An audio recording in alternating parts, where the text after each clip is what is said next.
I want to ask you a question I've wanted to ask you ever since the 2000 election, and that is considering that it was so close and considering that some on your team were urging you to stay in the fight and have a recount of the total state of Florida, which could have made the difference.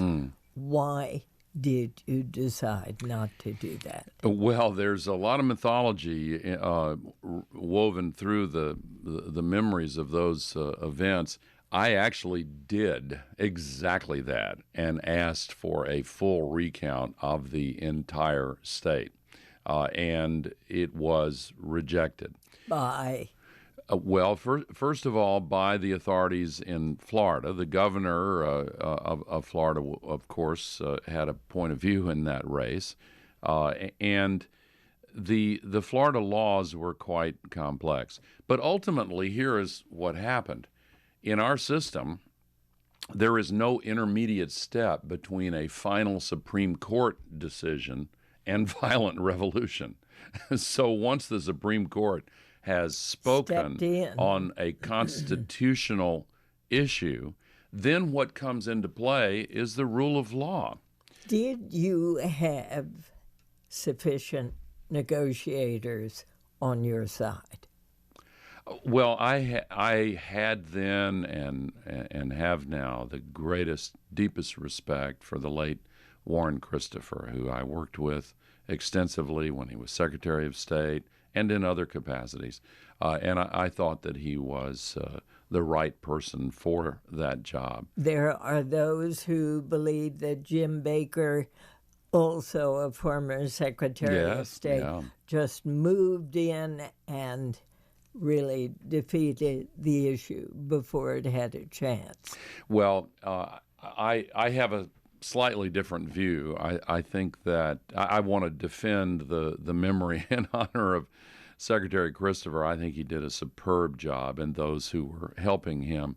The playing field was not neutral in the state of Florida, and it was, of course, a question that overlapped politics, and so people expected that would be a problem. What did you feel like inside Al Gore when that decision came down?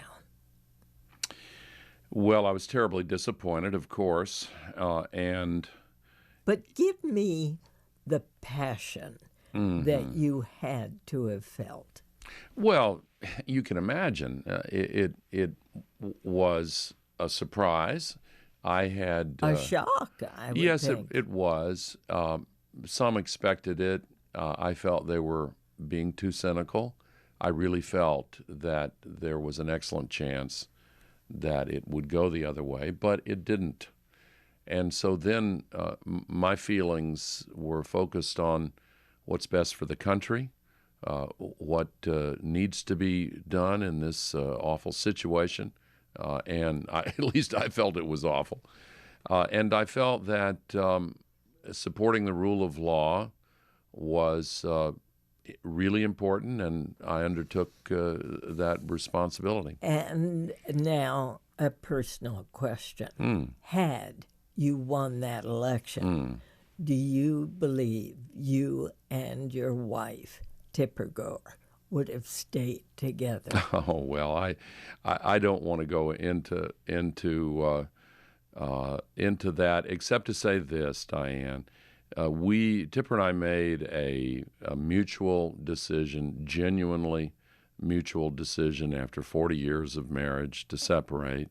We are on wonderful terms. Good. We had all the children and grandchildren with us at the farm in Tennessee for Christmas, and we will have them again this summer at the lake as we did last year. We're on excellent terms, and she is happy, I'm happy, life is good.